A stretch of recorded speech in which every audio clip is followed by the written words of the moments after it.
All right, the Carolina Panthers and the Detroit Lions will be squaring off next Sunday in their building. They're 8-4 all time against Detroit, 6-1 at home, 2-2 on the road. What the Carolina Panthers have to do to get their first win of the season against the Detroit Lions, they're going to have to find a way to run the football better, split 50-50 between Miles Sanders and Chuba Hubbard. I feel like he's done better job versus Miles Sanders, and they need to protect Bryce Young better. Bryce Young needs to make better decisions with the football. Just throw the ball away. Do not take a sack because you know you will lose yards and put the offense in a bigger hole than it needs to be. So that's the Panthers offense versus the Lions defense, and find some weaknesses on their end as well. Now, as far as the Lions offense versus the Panthers defense, continue to create turnovers, put points on the board, help out the offense. And oh yeah, by the way, don't shoot yourselves in the foot with penalties. And that goes with the coaching as well. And I will talk about the Vikings game momentarily. Do I believe that the Carolina Panthers will win against the Detroit Lions? Listen, if the Seattle Seahawks can go into their building and get the W in overtime in week 2, I believe, why not for Carolina Panthers? But I just don't see that happening because I feel that the Detroit Lions want to get back at the Carolina Panthers for what happened last year on Christmas Eve. So yeah, and I think Carolina will lose by 2 touchdowns. That's how I feel. Now, as far as winning and losing, well, yesterday they played against the Minnesota Vikings, 21-13, the final score.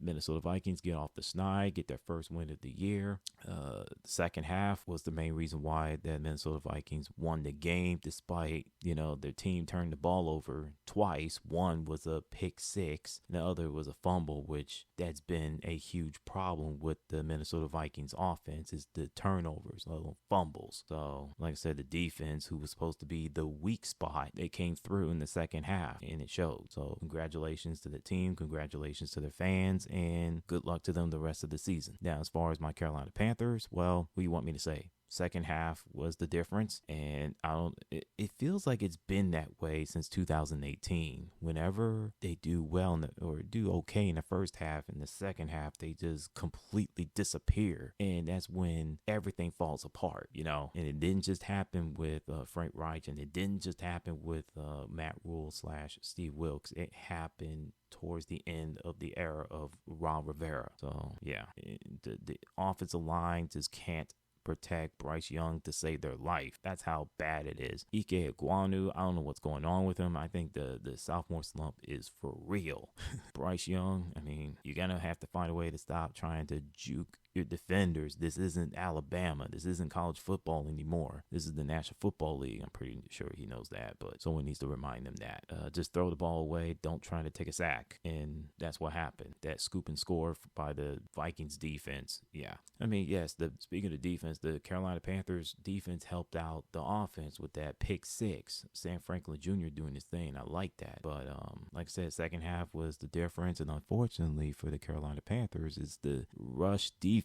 I never thought I'd say this. The rush defense for the Carolina Panthers was absolute hot garbage. They allowed, 135 rushing yards on the ground. They were about 15 yards away of reaching 150. And I think Carolina Panthers running attack only had 83 yards overall. Yeah, and that's not going to get it done. And don't even get me started with the play calling. I've said that in previous videos, and I'm going to say this again, 4 things with the play calling with Frank Reich, the head coach. It's been uncreative, uninspiring, predictable, and bland.